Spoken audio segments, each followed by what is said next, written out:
நான் பெரிய பாவி, இவ்வளோ பாவங்களை பண்ணியிருக்கிறேனே, கடவுள் என்னை மன்னிக்குவாரா?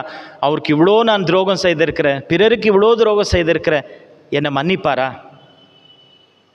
ஏன் பாவ சங்கீதனத்துக்கு போகிறதுல நம்ம சொல்கிறோம் இந்த வார்த்தைங்களை, ஏன் பாவ சங்கீதனத்துக்கு போகிறதுல இவ்வளோ பாவங்களை செய்திருக்கிறேனே, என்னை மன்னிப்பாரா கடவுள்? அவருக்கு இவ்வளோ விரோதம் செய்திருக்கிறேனே, என்னை மன்னிப்பாரா? கடவுள் சொல்கிறாரு, வாப்பா நான் மன்னிக்கிறேன். கடவுள் சொல்கிறாரு, வா நான் மன்னிக்கிறேன். ஆனால் நம்மளுடைய வார்த்தை எப்படி இருக்குது? நம்முடைய அவநம்பிக்கையை நான் நம்புவதில்லை, இறைவன் என்னை மன்னிக்கிறார் என்று.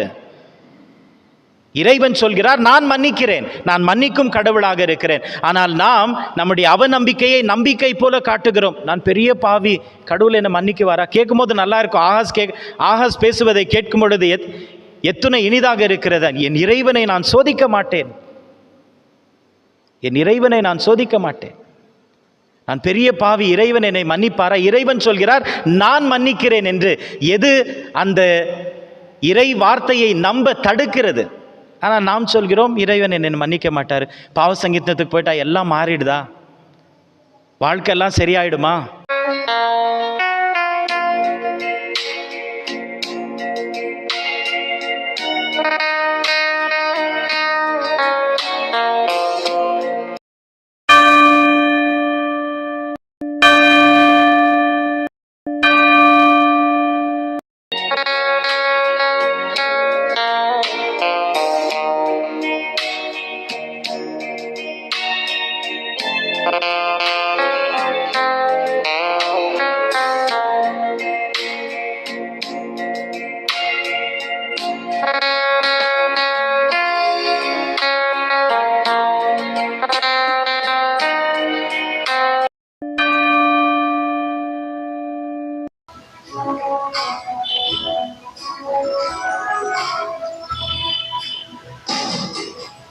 அமைதி தேடி அலையும் அனைத்து நீங்கு அவரில் தஞ்சமே. அமைதி தேடி அலையும் நெஞ்சமே, அனைத்து நீங்கு அவரில் தஞ்சமே. நிலையான சொந்தம், நீங்காத பந்தம், நிலையான சொந்தம், நீங்காத பந்தம், அவரின்றி வேறில்லை. அமைதி தேடும் மலையும் நெஞ்சமே, அனைத்து நீங்கு அவரை தஞ்சமே.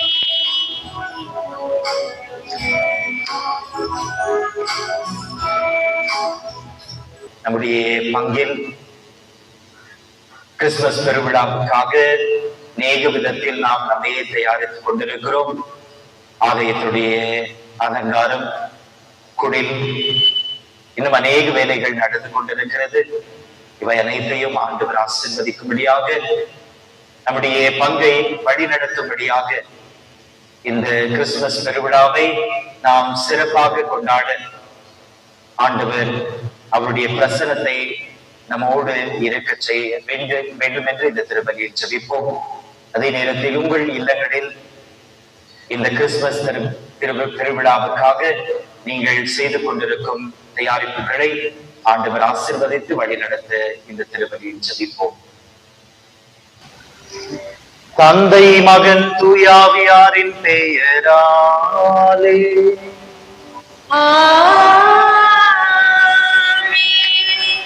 நம் ஆண்டவராகிய இயேசு கிறிஸ்துவின் அருளும் கடவுளின் அன்பும் தூயாவியானவருடைய நட்புறவும் உங்கள் அனைவரோடும் இருப்பதாக.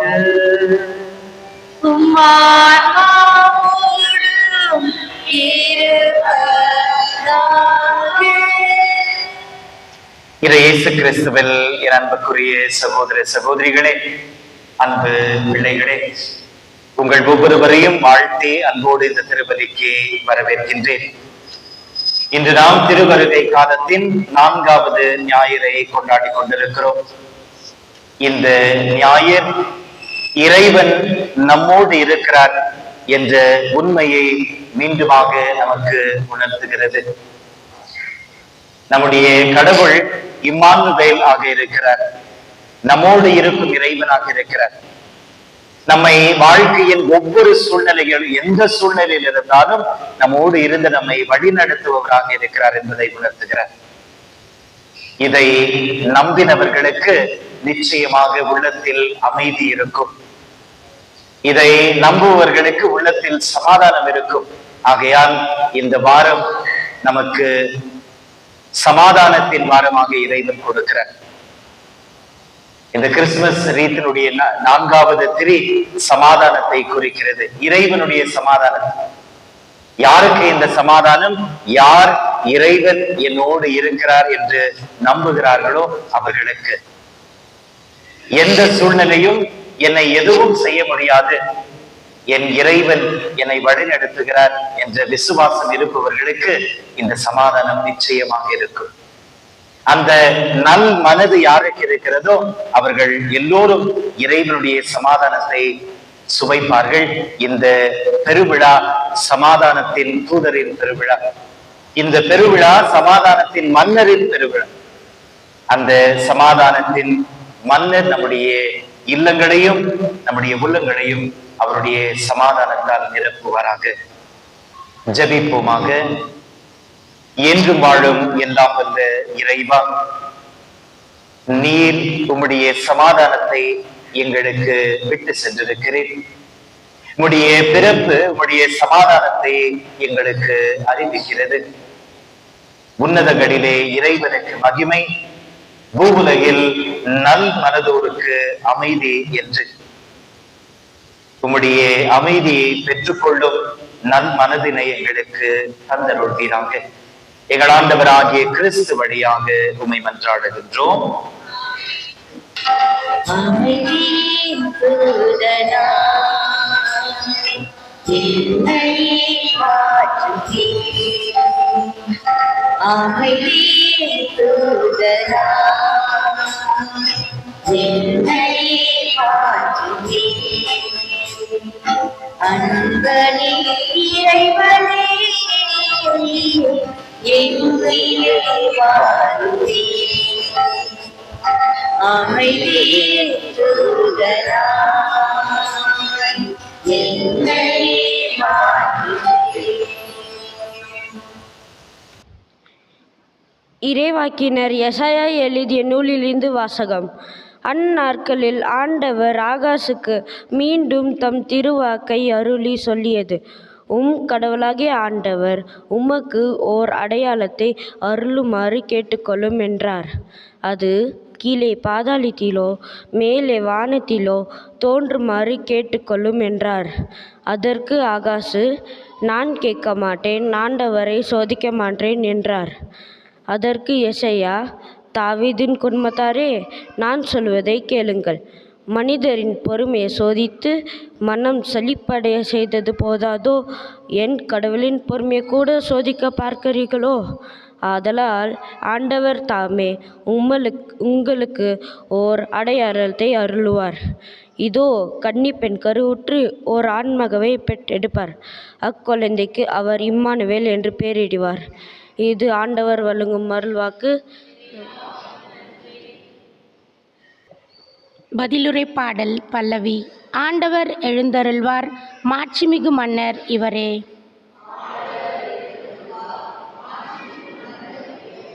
மண்ணுலகும் அதில் நிறைந்துள்ள அனைத்தும் ஆண்டவருடையவை. நிலவுலகும் அதில் வாழ்வன அனைத்தும் ஆண்டவருக்கே சொந்தம். பல்லவி.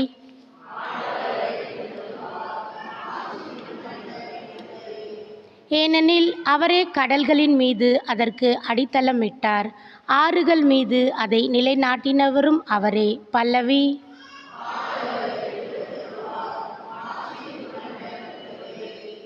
ஆண்டவரது மலையில் ஏற தகுதியுள்ளவர் யார்? அவரது திருத்தலத்தில் நிற்கக்கூடியவர் யார்? கரைப்படாத கைகளும் மாசற்ற மனமும் உடையவர், பொய் தெய்வங்களை நோக்கி தம் உள்ளத்தை உயர்த்தாதவர். பல்லவி.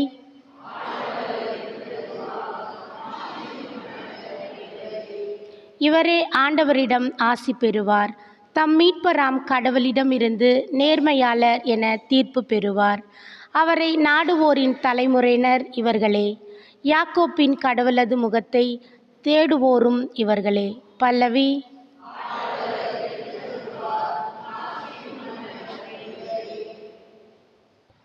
இரண்டாம் வாசகம்.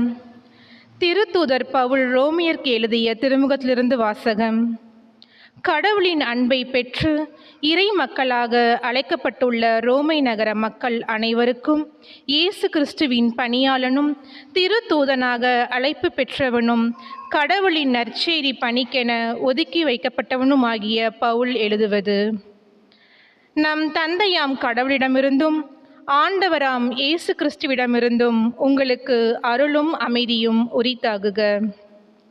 நற்செய்தியை தருவதாக கடவுள் தம் இறைவாக்கினர் வழியாக ஏற்கனவே திருமறை நூலில் வாக்களித்திருந்தார். இந்த நற்செய்தி அவருடைய மகனை பற்றியதாகும். இவர் மனிதர் என்னும் முறையில் தாவீதின் வழிமரபினர், தூய ஆவியால் ஆட்கொள்ளப்பட்ட நிலையில் வல்லமையுள்ள இறைமகன். இவர் இறந்து உயிர் தெழுந்ததால் இந்த உண்மை நிலைநாட்டப்பட்டது. இவரே நம் ஆண்டவர் இயேசு கிறிஸ்து. பிற இனத்தார் அனைவரும் இவர் மீது நம்பிக்கை கொண்டு இவருக்கு கீழ்ப்படியுமாறு இவர் பெயர் விளங்க இவர் வழியாகவே நாங்கள் திருத்தூது பணி செய்வதற்குரிய அருளை பெற்றுக்கொண்டோம். பிற இனத்தவராகிய நீங்களும் இயேசு கிறிஸ்துவுக்கு உரியவர்களாய் இருக்க அழைப்பு பெற்றிருக்கிறீர்கள். இது ஆண்டவர் வழங்கும் அருள்வாக்கு.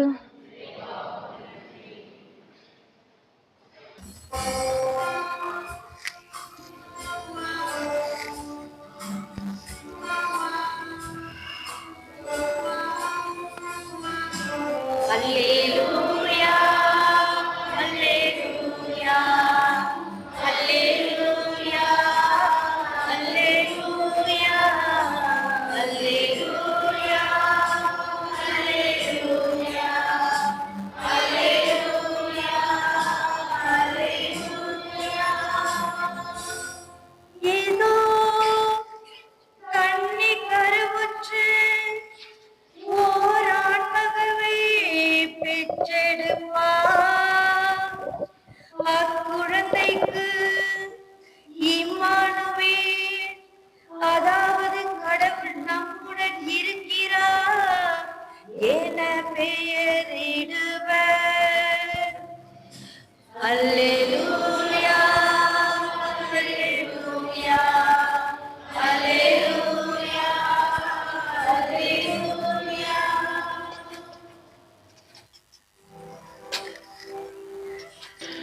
ஆண்டவர் உங்களோடு இருப்பாராக.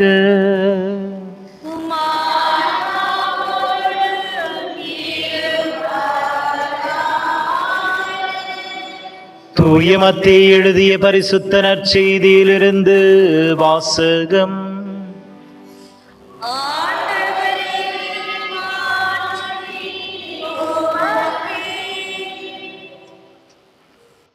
இயேசு கிறிஸ்துவின் பிறப்பையொட்டிய நிகழ்ச்சிகள். அவருடைய தாய் மரியாவுக்கும் யோசேப்புக்கும் திருமண ஒப்பந்தம் செய்யப்பட்டிருந்தது. அவர்கள் கூடி வாழும் முன் மரியா கருவுற்றிருந்தது தெரிய வந்தது. அவர் தூய ஆவியினால் கருவுற்றிருந்தார். அவர் கணவர் யோசேப்பு நேர்மையாளர். அவர் மரியாவை இகழ்ச்சிக்கு உள்ளாக்க விரும்பாமல் மறைவாக விலக்கிவிட திட்டமிட்டார். அவர் இவ்வாறு சிந்தித்துக் கொண்டிருந்த போது ஆண்டவரின் தூதர் அவருக்கு கனவில் தோன்றி, யோசேப்பே, தாவீதின் மகனே, உம் மனைவி மரியாவை ஏற்றுக்கொள்ள அஞ்ச வேண்டாம். ஏனெனில் அவர் கருவுற்றிருப்பது தூய ஆவியாரால் தான். அவர் ஒரு மகனை பெற்றெடுப்பார். அவருக்கு இயேசு என பெயரிடுவீர். ஏனெனில் அவர் தம் மக்களை அவர்களுடைய பாவங்களிலிருந்து மீட்பார் என்றார். இதோ கன்னி கருவுற்று ஒரு ஆண்மகனை பெற்றெடுப்பார். அக்குழந்தைக்கு இம்மானுவேல் என பெயரிடுவார் என்று இறைவாக்கினர் வழியாக ஆண்டவர் உரைத்தது நிறைவேறவே இவை யாவும் நிகழ்ந்தன.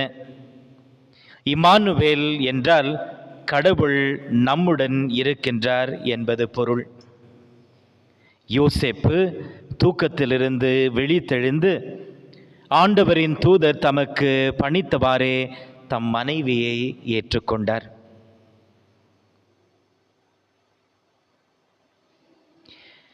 இது கிறிஸ்துவின் நற்செய்தி.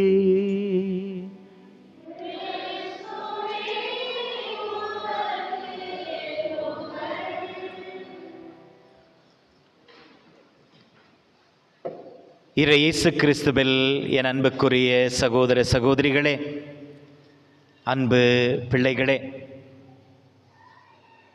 உன்னதங்களிலே இறைவனுக்கு மகிமை, பூவுலகில் நல் மனதோருக்கு அமைதி. Glory to God in the highest and peace to people of good will. இந்த வாரம் நாம் இறைவனுடைய அமைதியை தியானித்துக் கொண்டிருக்கிறோம். நம் ஒவ்வொருவருடைய உள்ளமும் இயங்குவது, ஜெபிப்பது அந்த அமைதிக்காகத்தான். இன்று இந்த அமைதி எப்படி இந்த நற்செய்தியில் இருக்கும் ஒவ்வொருவரையும் ஆட்கொண்டது? முதல் வாசகத்தில் எப்படி இது வெளிப்படுகிறது? இரண்டாம் வாசகத்தில் பவுலடிகளார் அதை ஆசீர்வாதமாக கொடுக்கிறார். நம் ஆண்டவராகிய இயேசு கிறிஸ்துவிடமிருந்தும் தந்தையிடமிருந்தும் வரும் அமைதி உங்களுக்கு உரித்தாகுக என்று வாழ்த்துகிறார். இன்று முதல் வாசகத்தில் நாம் ஒரு மன்னரை பற்றி வாசிக்க கேட்டோம். என்ன அந்த மன்னரின் பேர்? ஆகாஸ். ஆகாஸ் மன்னன். அந்த மன்னன் ஆண்டவரை பார்த்து சொல்கிறார். ஆண்டவர் இறைவாக்கினர் வழியாக ஆகாசுக்கு சொல்கிறார், உனக்கு ஒரு அடையாளம் நான் கொடுக்கிறேன், உனக்கு ஒரு அடையாளம் நான் கொடுக்கிறேன். நீ ஆண்டவரிடம் அந்த அடையாளத்திற்காக கேள். அந்த அடையாளம் என்னவாக இருந்தாலும் நான் கொடுப்பேன், எதுவாக இருந்தாலும் நான் செய்வேன், நீ அதை கேள் என்று. ஆனால் ஆகாஸ் மன்னன் சொல்கிறான், நான் கேட்க மாட்டேன், என் ஆண்டவரை நான் சோதிக்க மாட்டேன் என்றான். இதை கேட்கும் பொழுது இந்த ஆகாஸ் எத்துணை நல்லவன்! ஏனென்றால் அவன் சொல்லும் வார்த்தைகளை பாருங்கள். நான் கேட்க மாட்டேன், என் ஆண்டவரை நான் சோதிக்க மாட்டேன். வெளிப்புறத்தில் மிகவும் அழகான வார்த்தைகள், ஆனால் ஆழமாக செல்லும் பொழுது இந்த ஆகாஸ் மன்னன் எப்பேற்பட்டவன்? இந்த வார்த்தையினுடைய அர்த்தம்தான் என்ன? நான் இறைவனை சோதிக்க மாட்டேன் என்று ஆகாஸ் மன்னன் சொல்லிவிடுகிறான். அதை தொடர்ந்து ஆண்டவர் சொல்கிறார், எசையா இறைவாக்கினர் வழியாக, மனிதர்களை சோதிப்பது போதாதென்றா இப்பொழுது இறைவனை சோதிக்கிறீர்கள். இந்த ஆகாஸ் மன்னன் நல்லவனாக இருந்தால் ஆண்டவர் இந்த கோபம் அடைந்திருக்க மாட்டார். நீ ஆண்டவரை நான் சோதிக்க மாட்டேன் என்று சொல்கிறார். ஆனால் ஆண்டவர் கோபப்பட்டு சொல்கிறார், மனிதனை சோதித்தது போதாதென்றா இறைவனை சோதிக்கிறார். நான் ஒரு அடையாளத்தை கொடுப்பேன். ஆண்டவர் ஒரு அடையாளத்தை அறிவிக்கிறார். கன்னி கருவுற்று ஒரு ஆண்மகனை பெற்றெடுப்பார், அவருக்கு இம்மானுவேல் என்று பெயரிடுவீர் என்று ஆகாஸ் மன்னனுக்கு. இந்த ஆகாஸ் மன்னன் யார் என்றால், யூதா நாட்டை ஆண்ட தாவீது வம்சத்தை சேர்ந்த ஒரு அரசர். தாவீது வம்சத்தை சேர்ந்த அரசர். தாவீது பாவியாக இருந்தாலும் அவருடைய விசுவாசத்தை இழக்கவில்லை. இறைவனுக்கு விரோதமாக பாவம் செய்தாலும் ஆண்டவரே என்னை தள்ளிவிடாதேயும் என்று ஜெபித்து புலம்பியவர். ஆண்டவருடைய திரு சந்நிதியில் கிடந்தவர். மிகவும் விசுவாசமுள்ள ஒரு மன்னர் தாவீது. அந்த தாவீது குலத்தில் வந்த ஒரு மன்னன் தான் இந்த ஆகாஸ் மன்னன். ஆனாலும் தாவீது அரசனுக்கு இருந்த விசுவாசம் இந்த ஆகாசுக்கு இல்லை. இந்த ஆகாசுக்கு பிற நாட்டினவர்கள் இவர்கள் மேல் படையெடுப்பார்களா என்ற ஒரு அச்சம் எப்பொழுதும். அதுதான் உண்மையும் கூட. இவர்கள் படையெடுக்கும் பொழுது நான் என்ன செய்வது?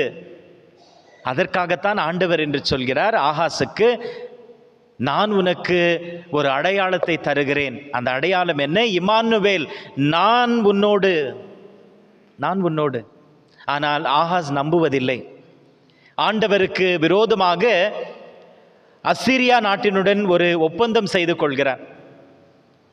என்னை யாராவது படையெடுத்து வந்தால் அவர்கள் காப்பாற்றுவார்கள்.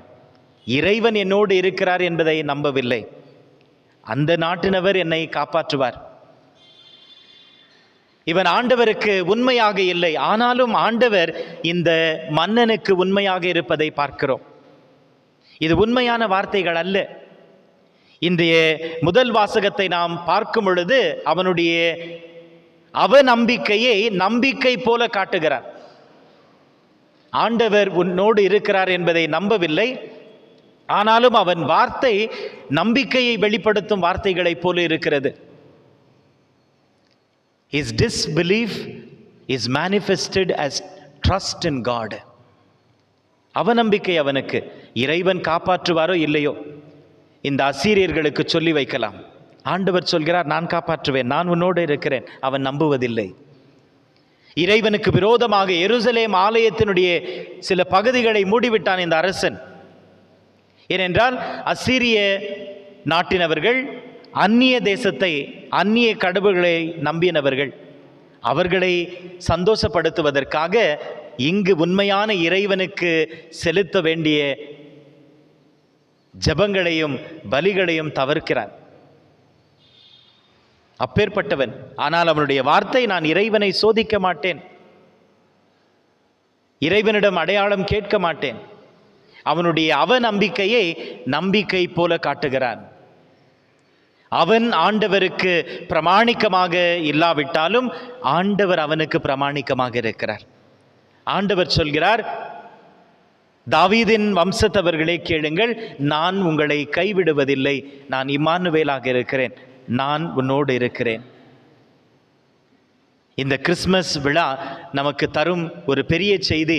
எத்தனையோ முறை நாம் ஆண்டவருக்கு பிரமாணிக்கமாக இல்லாவிட்டாலும் இறைவன் நமக்கு பிரமாணிக்கமாக இருக்கிறார். நாம் அவரை விட்டு விலகி சென்றாலும் இறைவன் நம்மை தேடுபவராக இருக்கிறார், நம்மை அரவணைப்பவராக இருக்கிறார். இந்த ஆகாஸ் கடவுள் இம்மானுவேலாக இருக்கிறார் என்பதை நம்பவில்லை, என்னோடு இருக்கிறார் என்பதை நம்பவில்லை. நம்முடைய கிறிஸ்துவ வாழ்க்கையில் நாம் பார்க்கும் பொழுது நம்மில் ஆகாஸ் இருக்கிறாரா? நாம் ஆகாஸை போல நடந்து கொள்கிறோமா? நிச்சயமாக எல்லோரும் சொல்வோம், நிச்சயமாக இல்லை. ஆனால் அநேக நேரத்தில் உண்மை என்னவென்றால் நம்முடைய அவநம்பிக்கையை நம்பிக்கை போல காட்டுகிறோம். நாம் உள்ளத்தில் நினைப்பது ஒன்று, வெளியே பேசுவது ஒன்றாக இருக்கிறது. நான் இறைவனை முழுமையாக நம்புவதில்லை, ஆனாலும் நம்புவதைப் போல எல்லாம் அவர் போல நான் வெளிப்படுத்துகிறேனா? என்னுடைய அவநம்பிக்கையை நம்பிக்கை போல காட்டுகிறேனா? இந்த பெரிய கேள்வியை தான் ஆண்டவர் என்று முதல் வாசகத்தின் வழியாக நம் முன் வைக்கிறார். அநேக நேரத்தில் அநேக உதாரணங்கள் இருக்கிறது. நம்முடைய வாழ்க்கையில் நாம் ஜெபிக்கிறோம், எல்லோரும் ஜெபிக்கிறோம், நாம் அனைவரும் ஜெபிக்கிறோம். நம்முடைய ஜெபம் எப்படிப்பட்டதாக இருக்கிறது? நம்முடைய வாழ்க்கையின் முடிவுகளை நாம் எடுத்து விடுகிறோம். எது வேண்டுமென்று நாம் நினைத்து முடிவெடுத்து அதற்கு பின் இறைவனிடம் ஜெபிக்கிறோம். ஆண்டவரே, இது எனக்கு தேவை, இதை எனக்கு தாரும். ஆண்டவர் இயேசு கிறிஸ்து கெத்செமனியில் நுழையும் பொழுது முடிவெடுத்த பிறகு கெத்செமனியில் நுழையவில்லை, அங்கு அமர்ந்து ஜெபிக்கிறார். ஆண்டவரே, உம்முடைய சித்தமானால் இது விலகட்டும். அநேக நேரத்தில் நாம் முடிவு எடுத்த பிறகு எத்தனை முறை வாழ்க்கையில் பெரிய பெரிய முடிவுகளை ஆண்டவரை கேட்டு எடுத்துவிட்டு ஜெபித்திருக்கிறோம், அல்லது எடுத்த முடிவு நிறைவேற வேண்டும் என்று ஜெபித்திருக்கிறோம். நான் முடிவு எடுத்து விட்டால் அது எப்படி ஜெபமாக மாறும்? எப்படி அது இறைவனுடைய சித்தமாக இருக்கும்? நான் முடிவு செய்து விட்டேன், இதுதான் நடக்க வேண்டும், ஆண்டவரே இதை நடத்தி கொடு. அது ஜெபம் அல்ல, அது ஜெபம் அல்ல. சொல்வது அப்படி, ஆனால் ஜெபிப்பது எப்படி? உம்முடைய சித்தம் நிறைவேறுக, உம்முடைய சித்தம் நிறைவேறுக. ஜெபிப்பது அப்படி, ஆனால் செய்வது இப்படி. நான் முடிவெடுத்து விடுகிறேன் என்ன வேண்டும் என்று. வாழ்க்கையின் பெரிய பெரிய விஷயங்களில் நாம் முடிவெடுப்பதற்கு முன்பதாக குடும்பமாக அமர்ந்து ஜெபித்திருக்கிறோமா? இது இறைவனின் சித்தமா? இதை இறைவன் விரும்புகிறாரா? ஜெபித்த பிறகு ஆண்டவரே உம்முடைய சித்தம் என்று சரணடைந்திருக்கிறோமா? அல்லது இதை முடிவு செய்து விட்டேன், ஆண்டவர் இதை ஆசீர்வதிக்கட்டும், ஆண்டவர் இதை ஆசீர்வதிக்கட்டும். நம்முடைய கவர்மெண்ட்லலாம் நடக்குது இல்லையா, இவங்க லா பாஸ் பண்ணிட்டு பிரசிடென்ட்டுக்கு அனுப்புவாங்க சைன் பண்ணுறதுக்கு. முடிவு இவங்க எடுத்துருவாங்க, பிரசிடென்ட் சைன் பண்ணுவாங்க. கடவுள் வந்துட்டு நம்ம வாழ்க்கையில் ஒரு பிரசிடென்ட் மாதிரி ஆயிட்டுக்கிறார். நம்ம முடிவு எடுத்துடுறோம், அவர்கிட்ட சைனிங் அனுப்புகிறோம், ஆண்டவரே இது கொஞ்சம் செய்து கொடுங்க. அவர் சைன் போடவில்லைன்னா கடவுள் கெட்டுவர். நான் கேட்டதை இறைவன் செய்யவில்லை. இறைவனுடைய சித்தம் என்னவாக இருக்கிறது? எல்லா சூழ்நிலையிலும் இறைவன் என்னோடு இருக்கிறார் என்பதை நான் நம்புகிறேன். நான் புனித சூசை நம்புகிறார். எப்பேற்பட்ட ஒரு சூழ்நிலையை நினைத்து பாருங்கள். சூசை இருந்தது, அவர் திருமணம் செய்து கொள்ள வேண்டிய பெண் கருவுற்றிருக்கிறார். யோசித்து பார்க்க முடியுமா? எத்தனை மனவேதனை இருந்திருக்கும் புனித சூசையப்பருக்கு, எத்தனை கேள்விகள் இருந்திருக்கும். அந்த நேரத்தில் இறைவன் புனித சூசையோடு பேசுகிறார். தாவீதின் மகனே யோசேப்பே, அஞ்சாதே, உன்னுடைய மனைவியை ஏற்றுக்கொள். ஒரு வார்த்தையும் இல்லை. ஆண்டவர் என்னோடு இருக்கிறார் என்ற ஆழ்ந்த விசுவாசம், ஏற்றுக்கொண்டார். மரியாவாவது இரண்டொரு கேள்விகளை கேட்கிறார். இது எப்படி நடக்கும், எப்படி ஆகும்? சூசேப்பர் எதையும் கேட்பதில்லை. ஆண்டவர் என்னோடு இருக்கிறார், அவர் பேசி இருக்கிறார், ஏற்றுக்கொள்கிறார் என்று நாம் இறுதியில் வாசிக்க கேட்டோம். அவர் தன் மனைவியை ஏற்றுக்கொண்டார், மரியாவை தன் மனைவியாக ஏற்றுக்கொண்டார். ஆண்டவரை நம்பினார். அவர் சொன்னால் அது நடக்கும். ஆகாஸ் நம்பவில்லை. ஆண்டவர் காப்பாற்றுவாரோ இல்லையோ, நான் இந்த அசீரியர்களுடன் ஒரு ஒப்பந்தம் செய்து விட்டு இருக்கிறேன், அவர்கள் காப்பாற்றுவார்கள். அவர்கள் காப்பாற்றவில்லை. எத்தனை முறை நம்முடைய வாழ்க்கையில் பிறரை நாம் நம்பி ஏமாந்து இருக்கிறோம். அவர்கள் காப்பாற்றி விடுவார்கள், இவர்கள் ஒருபோதும் எனக்கு துரோகம் செய்யவே மாட்டார்கள், எப்பொழுதும் எனக்கு உண்மையாகத்தான் இருப்பார்கள், நிச்சயமாக என்னை பார்த்து கொள்வார்கள். அவர்கள் நம்மை கைவிடும் பொழுது என்ன செய்வது என்றே நமக்கு தெரிவதில்லை. அப்பொழுது அழுது புலம்புவோம், ஐயோ நான் அவர்களை நம்பினேனே, கைவிட்டு விட்டார்களே. அதைதான் திருப்பாடல்கள் சொல்கிறது, மனிதர்களை நம்புவதை விட இறைவனை நம்பு. It is better to trust in the Lord than to trust in human beings. மனிதர்களை நம்புவதை விட இறைவனை நம்பு. ஆகாஸ் மனிதர்களை நம்பினான், புனித சூசையப்பர் இறைவனை நம்பினார். நம்முடைய வாழ்க்கையில் சிறு சிறு விஷயங்களில் நாமும் கூட நம்முடைய அவநம்பிக்கையை வெளிப்படுத்தி கொண்டே இருக்கிறோம், நம்பிக்கையை போல வெளிப்படுத்தி கொண்டு இருக்கிறோம். அதுதான் ஆபத்து. நம்முடைய அவநம்பிக்கையை நம்பிக்கை போல வெளிப்படுத்துகிறோம். The danger is we are manifesting our disbelief as trust in God. ஆகாஸை போல கடவுளில் அவனுக்கு விசுவாசம் இல்லை, ஆனால் சொன்ன வார்த்தைகள், நான் இறைவனை சோதிக்க மாட்டேன்.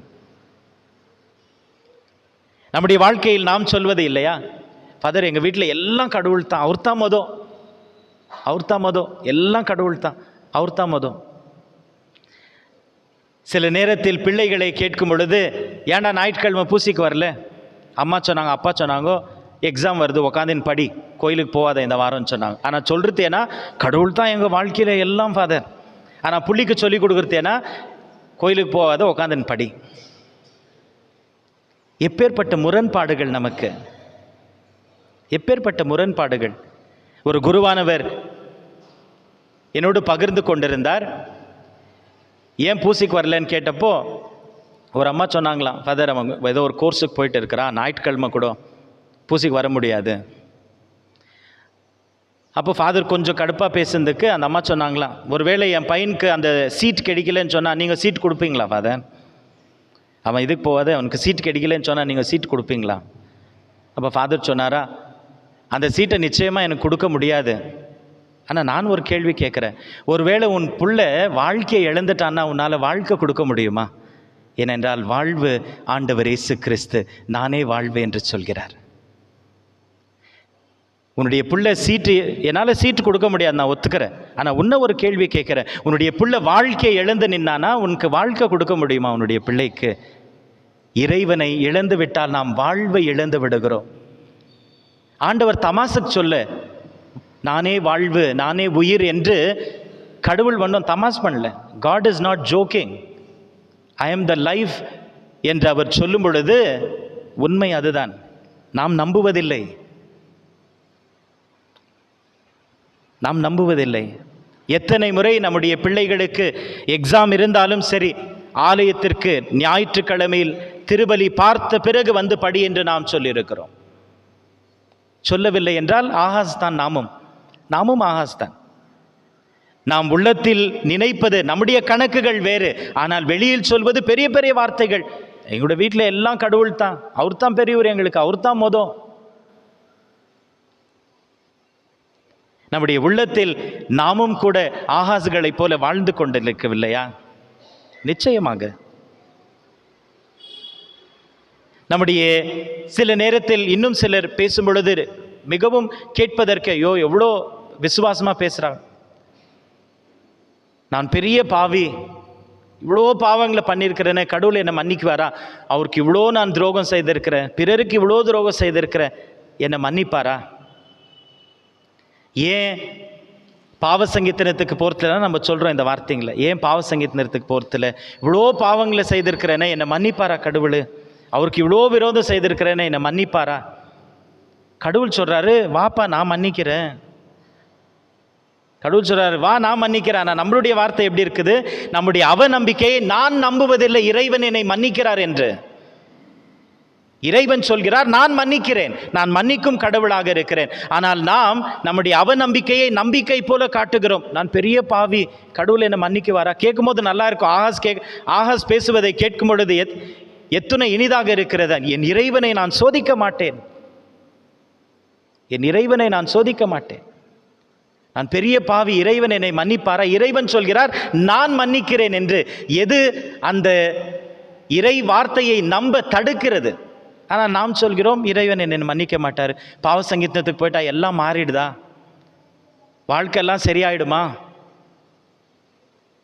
ஆண்டவர் ஆகாசுக்கு சொல்லுகிறார், மனிதரை சோதித்தது போதும் என்றா இப்பொழுது இறைவனை சோதிக்கிறாய். நமக்கும் அதுதான். அநேக நேரத்தில் சிறு சிறு விஷயங்களில் நாம் ஆகாசை போலத்தான் வாழ்ந்து கொண்டிருக்கிறோம், ஆனால் விசுவாசிகளை போல காட்டிக் கொண்டிருக்கிறோம். நாம் அனைவரும் உள்ளத்தில் நம்முடைய கணக்குகள் வேறாக இருக்கிறது, நம்முடைய சிந்தனைகள் வேறாக இருக்கிறது. இன்று இறைவன் அதை தான் எச்சரிக்கிறார். ஏனென்றால் நல் மனதவருக்கு தான் அமைதி. புனித சூசையப்பருக்கு அமைதி இருந்தது என்று சொன்னால் நற்செய்தி சொல்கிறது, அவர் நீதிமான். மரியாவுக்கு எந்த ஒரு களங்கமும் வந்துவிடக்கூடாது, நோகடிக்கக்கூடாது. எத்தனை பெரிய மனது! இன்னும் திருமணமே ஆகவில்லை, திருமணத்திற்கு முன்பதாகவே இந்த பெண் தனக்கு துரோகம் செய்திருப்பாளோ என்ற ஒரு ஐயம் அவருக்கு. ஆனாலும் எத்தனை ஒரு பெரிய மனது! ஆகையால் தான் புனித சூசையப்பருக்கு அமைதி, நல் மனதவருக்கு அமைதி. இன்று அந்த நல் மனது நம்மில் இல்லை என்று சொன்னால் இறைவனுடைய அமைதி நமக்கு கிடையாது. நிச்சயமாக நாம் புலம்பிக் கொண்டேதான் இருப்போம். இன்று இறைவன் நமக்கு சொல்வது, இம்மானுவேல், நான் உன்னோடு இருக்கிறேன். உன்னுடைய கண்ணீரில், உன்னுடைய கவலைகளில், தோல்விகளில், பயங்களில், உன்னுடைய வெற்றிகளில், குடும்பத்தில் குழப்பங்களில், குடும்பத்தில் சந்தேகம் இருக்கிறதா? நான் இருக்கிறேன். இவை அனைத்திலும் இறைவன் என்னோடு இருக்கிறார் என்று நம்பினால் அந்த நல் மனது நமக்கு விசுவாசத்தை தரும், அமைதியை தரும். இன்று இறைவனை பார்த்து நாம் சொல்வது, ஆண்டவரே நான் என்னுடைய அவநம்பிக்கையை அநேக நேரத்தில் நம்பிக்கையைப் போல காட்டியிருக்கிறேன். பிறரோடு பேசும் பொழுது எல்லாமே நீர்தான் என்று சொல்லியிருக்கிறேன். ஆனால் வாழ்க்கையின் சூழ்நிலைகளில் எல்லாமே நான் தான் என்பதை போல் முடிவெடுத்திருக்கிறேன். நீர்தான் என்னுடைய வாழ்க்கையில் முதன்மையானவர், பெரியவர் என்பது. ஆனால் என்னுடைய வாழ்க்கைக்கு எது தேவையோ அதை தான் நான் செய்திருக்கிறேன். இன்று நான் உம்மிடம் வரும்பொழுது நீர் என்னை மன்னிக்கிறீர், எனக்கு தெரியும். என்னை ஏற்றுக்கொள்கிறீர் என்பதை நான் உணர்வேன். உம்முடைய சமாதானம் என்னுடைய உள்ளத்தையும் என்னுடைய குடும்பத்தையும் ஆட்கொண்டு வழிநடத்துவதாக. மீண்டுமாக ஆண்டவரே, உம்முடைய இரக்கத்தை நான் திருவருட்சாதனங்களில் பெற, விசேஷமாக ஒப்புரவு திருவருட்சாதனத்தில் உம்மை நான் சந்திக்க எனக்கு அருள் தாரும் என்று கேட்டு ஜெபிப்போம். இறைவன் நம் நல்ல உள்ளங்களை அவருடைய சமாதானத்தால் நிரப்புவாராக. ஆமென்.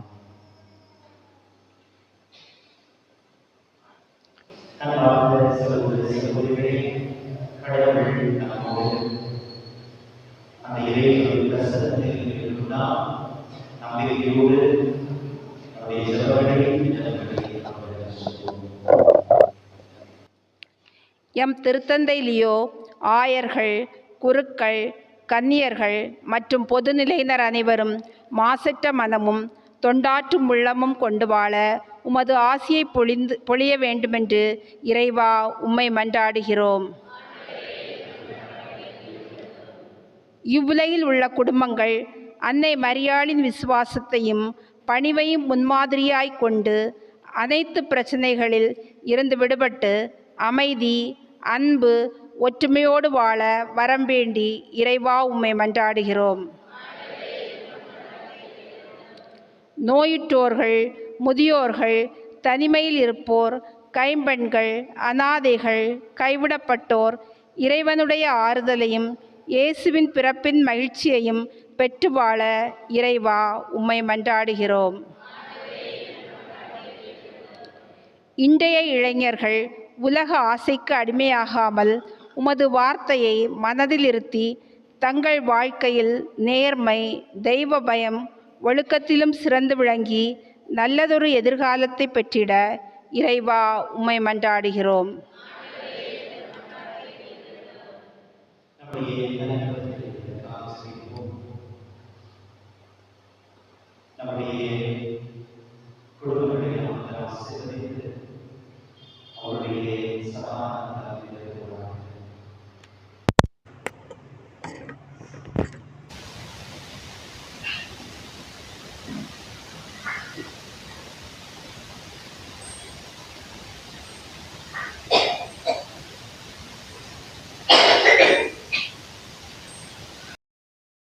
நோயுற்றோருக்காக ஜெபிப்போம்.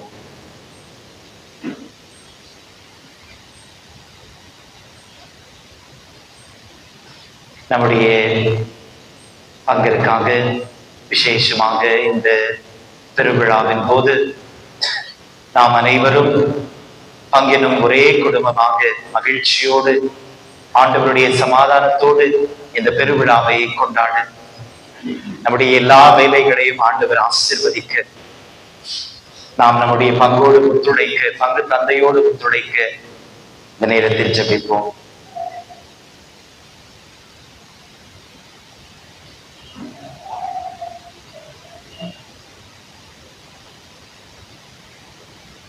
கிறிஸ்துமஸ் பெருவிழாவை கொண்டாட முடியாத சூழ்நிலையில் இருக்கும் எல்லோருக்காக ஜெபிப்போம். போர் சூழ்ந்திருக்கும் நாடுகள், இயற்கை சீற்றத்தால் அழிவுற்றிருக்கும் நாடுகள்,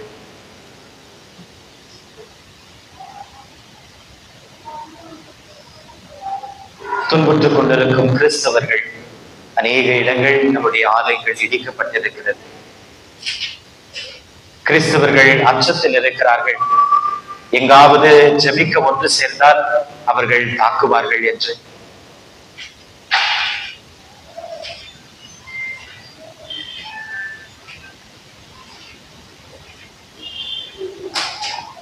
யாரெல்லாம் நம்முடைய ஜெபங்களுக்காக கேட்டுக் கொண்டிருக்கிறார்களோ அவர்களுக்காக ஜெபிப்போம்.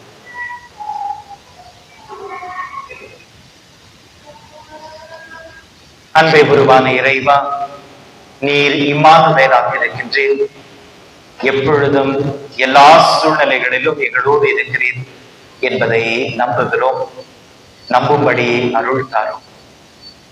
அந்த நம்பிக்கையோடு எங்களுடைய விண்ணப்பங்களையும் ஜெபங்களையும் திருப்பிடத்தில் வைத்திருக்கிறோம். உமக்கு விருப்பமானால் இவற்றை எங்களுக்கு வழங்கி ஆசீர்வதித்தருளும். எங்கள் ஆண்டவராகிய கிறிஸ்து வழியாக உம்மை மன்றாடுகின்றோம்.